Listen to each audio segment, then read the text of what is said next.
edhe më i rëndësishëm nga gjithë momentet e para. Jemi në akuzë. Do flas akuzatori. Kemi këtu ikin tërë tonalitetet e humorit dhe kemi një akuzator të mrekullueshëm, një qytetar të jashtëzakonshëm, Azmer Duleviç. Faleminderit që jeni me ne sot. Faleminderit juve. Cila është akuza juaj dhe kujt i drejtohet kjo akuzë?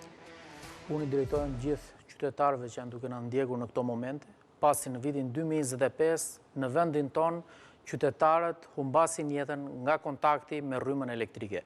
Dhe kjo është e papranueshme. Nuk mundemi dot në 2025-ën fëmijët tanë, prindrit tanë, por edhe ne vetë të dalim nga shtëpia dhe nga pakujdesit tona ose dhe të institucioneve shpeshherë, ne të humbasim jetën nga kontakti me rrymën elektrike dhe kjo është e papranueshme. Këtu ka shumë probleme. Problemet kryesore vinë nga këto kabujt që shpeshherë janë të zhveshur, janë të dëmtuar, shpeshherë edhe nga vetë qytetarët. Sa bëhet një linjë e re, pra vendosen ndriçues të rinj në qytet, i thyen dhe i shqyen kapakët. Pra, gjitha të mlefin që mund të kenë ndaj problemeve të tjera, e shfryjnë tek problemet me shtyllat elektrike. Mos i dëmtoni, sepse nesër ju do kaloni po në atë rrugë ku ju po e thyeni atë pusetën, ku ju po e shqyeni atë ndriçuesin. Fëmia juaj mund të fusi duar dhe të humbasi jetën. Pra, kjo është emergjencë kombëtare. Unë e them me zë të fortë, duhet të tregojmë shumë kujdes për fëmijët tanë, sepse nuk ka kuptim nëse ndodhe keqja. Kam vënë re këto ditë të paktën në rrjetet sociale, shumë qytetarë për shkak të disa personave që kanë humbur jetën fatkeqësisht në vendin tonë, reagojnë 2-3 ditë, por më pas kjo kalon, harrohet dhe nuk i kushtojnë rëndësinë e duhur. Pra i lën kabujt zhveshur, qoftë edhe biznese, mirë institucionet publike, le të themi, nuk e kryejnë detyrën siç duhet dhe unë bëj një apel shumë të fortë nga i punonjësi i thjeshtë i bashkisë ta bëj detyrën siç duhet, nëse nuk di, ta mësoj si bëhet, deri tek zyrtari më i lartë në institucionet tona. Pra duhet të kemi një veprim imediat, në mënyrë të menjëhershme, sepse nuk duhet vazhdojmë më në këtë lloj forme në vitin 2025 në vendin tonë. Mua më vjen keq ta them, por kam vënë re edhe një neglizhencë shumë të madhe edhe nga kolegët e mi, edhe nga ekspert fushës, qoftë inxhinier ose dhe një elektricist i thjeshtë. Si mundet një teknik ose një elektricist të humbasi jetën nga kontakti me rrymën elektrike? Kemi pasur raste pa fund ku vetë elektricistët vdesin nga kontakti me rrymën. Kjo i bie që o ka mungesë informacioni, ose nuk e kryen detyrën si duhet. Ose ka pirë një çik raki. Mund të jetë edhe kjo. Mund të jetë edhe kjo dhe mbi të gjitha duhet kemi, le të themi, një ndërgjegjësim. Mua më thon kolegët, shpesh herë më thon inxhinier, po lare më burr ç'flet thot. Lare e din vetë qytetarët. Pra, nuk i kushtojnë rëndësi. Puna është se din vetë. Nuk i kushtojnë rëndësi pjesës së kujdesit që duhet të tregojnë me pjesën elektrike. Sepse rasti më ekstrem është fataliteti ku mund të humbasësh jetën.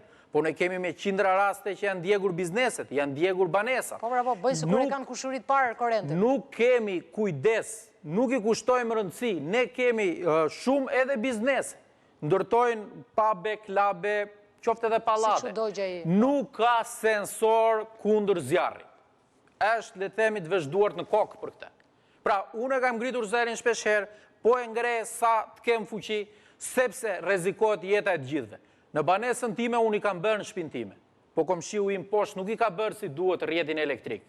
Po të bjerë i zjarr atje, ku mund të shkojë? Digjet i thati me të njohur. Digjen të gjithë, dhe kjo nuk zgjidhet me raste direkte individuale, se këtu ka një gabim shumë të madh. Ne ja japim shpeshherë fajin personit fjalë ose individit. Jo, këtë duhet ta zgjidhin institucionet. Duhet të marrin veprime imediate. Më thoni një pallat që ka sensor kundër zjarrit. Një të vetëm, që është bërë në vitet e fundit. Po më gjetet një, unë nuk dalë të flas me. Se nuk bëhet kontrolli institucional? Sepse bëhen fiktivisht. Pra bëhen fiktivisht, qoftë edhe nga kolegët. Nuk mund ta dish me siguri. E di me siguri sepse nuk ekziston. Unë shikoj në pallatin tim, nuk ka sensor. Kur veten e për klient, nuk ka sensor. Keni ju në shtëpinë tuaj sensor? Ato që duken? Po, e kam vënë. Ku e kanë vënë? E kam vënë vetë. E ke vënë ti vetë. Po komshiu jot. Unë s'kam. Pra i bie zjarr atit. Pra prandaj nuk zgjidhet në mënyrë individuale. Duhet bëhet me ligj nga institucionet, duhet ketë certifikim.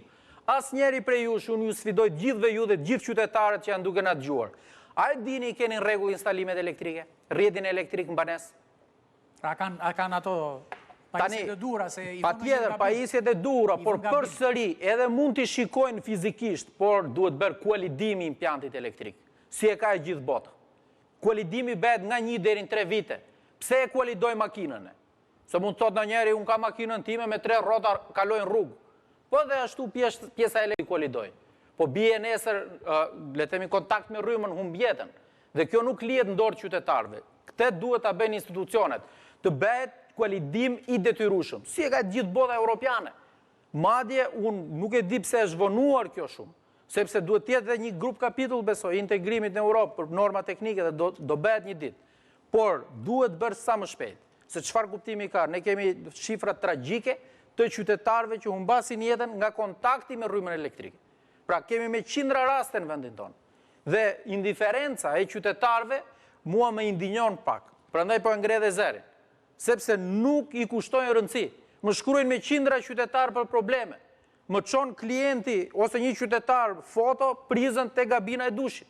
Pra çfarë do kjo? Ka për ekspert kjo? Të kesh prizën aty ku lahesh. Po tani gjithë populli elektriqist do bëhet? Jo, prandaj duhet të jenë institucionet, mos ta lejojnë çdo kënd bëj elektriqistin. Ai që është për atë punë.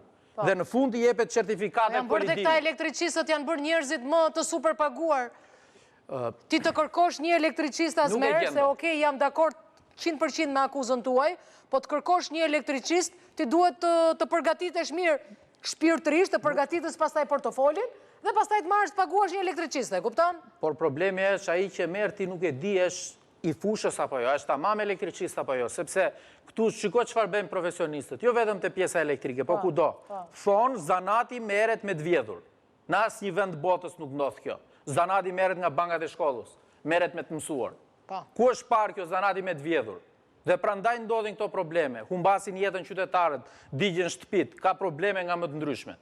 Pra zanati mësohet, duhet ta ngulisim në kokte. Pra, ju thoni që siguria ka nevojë të rishikohet. Patjetër që po. Po, tani, si do rishikohet? Se kur ne themi rishikim, atëre unë kuptoj me njërë në i PPP kështu. Më mirë me PPP, besoj. Kjo zgjidhet shumë kollaj, se shpytje, unë të falenderoj një pikë spari për pyetjen, sepse më pyesin dhe shumë qytetar, por nuk bëhet, nuk zgjidhet kjo, jo bëhet shumë kollaj. A vjen faturisti çdo muaj tek shtëpia secilit prej nesh? Mos çdo muaj, një herë 2 muaj. Jo, vjen çdo muaj, po. Në momentin që vjen, duhet i dhënë atribut të trajnohet personin fjalë dhe të bëjë certifikimin. Pra bëhet shumë kollaj certifikimi një banese. Nuk do më shumë se 1 orë maksimumi, le të themi 1 orë e gjys.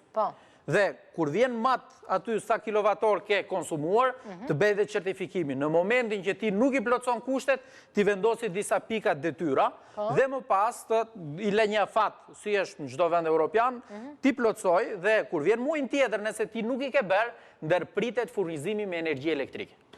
Ja u zgjidh. Se bësh rrezik. Bësh rrezik. Ja, drejtori OSHE-s për shembull, le ta mbaj vath në vesh, se është djalë goxha i stërvitur me këtë gjëra dhe i përgatitur, le ta mbaj vath në vesh dhe le ta bëj këtë gjë, se nëse kjo që thua ti është një gjë që i shërben qytetarëve, ne për qytetarët jemi këtu. Po, ne për qytetarët jemi këtu.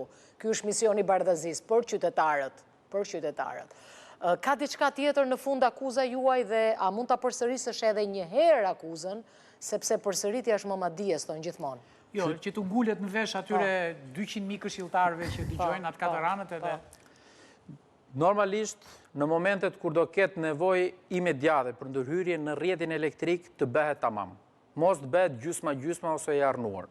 Qytetarët kanë kujdes të mos t'i dëmtojnë investimet që bëhen, pak rëndësi ka kush i bën, e rëndësishme është mos dëmtohen, sepse do bëhen për s'dyti, për s'treti, e me radhë dhe ngelin më pas me 100 kilometra ose akse të tjera pa u futur dorë dhe pa ndërhyrë dhe mund të rrezikojnë jetën shumë qytetarë të tjerë. Gjithashtu kam edhe një apel tjetër për shumë qytetarë të cilët shpesh herë i fusin edhe duart vetë tek pjesa e impianteve elektrike. Në momentin që ju nuk keni njohuri, merrni një teknik, kontaktoni një profesionist, mos rrezikoni sepse njëherë mund gaboni me rrymën elektrike dhe duhet ta keni parasysh mirë në momentin kur ju guxoni të merrni një veprim tillë sepse mund të humbisni ju jetën ose mund shkaktoni edhe djegjen e banesës tuaj. Pra duhet keni kujdes pra syt hapur në momentin kur keni probleme elektrike në banesën tuaj. Pra, e shikoni këtë si një liq apo si një akt veprimit me njerëshëm? Normalisht qytetarët duhet ta kenë çdo ditë këtë këshill. Pra, qoftë në veten e tyre, qoftë e familjet. Nga ana e institucioneve duhet veprojnë sot. Nesër është vonë.